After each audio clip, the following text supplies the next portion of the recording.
Une des raisons qui ont fait que je suis venue à la formation, c'est que sur certaines des actions que je propose, il n'y a pas beaucoup de parents, voire à certaines périodes, il n'y a pas eu de parents, alors même que l'action avait été montée en fonction d'idées qu'on entendait de parents, de besoins exprimés, ça serait bien qu'il y ait ça, il faudrait parler de ça, etc. Mais au final, il n'y avait pas les parents.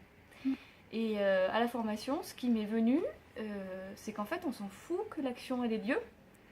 Ce qui nous importe, c'est que les parents en amont, on leur permette de se rencontrer et d'imaginer ensemble que peut-être ça serait bien qu'il y ait une action. Elle verra le jour ou elle ne verra pas le jour.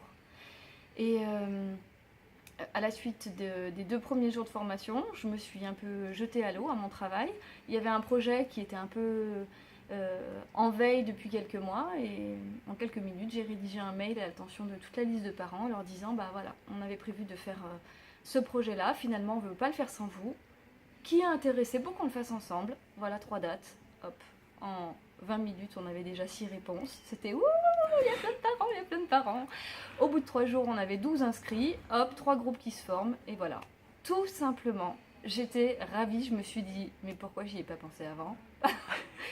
Et ça me fait vraiment penser que il faut que je garde en tête en permanence dans ma pratique de garder comme ça cette spontanéité et de se dire que c'est pas l'action finale qui compte, c'est bien le cheminement en cours. Alors j'ai bien aimé une des phrases d'Aïcha au cours de la formation où elle a dit il n'y a pas d'action pour les parents sans les parents.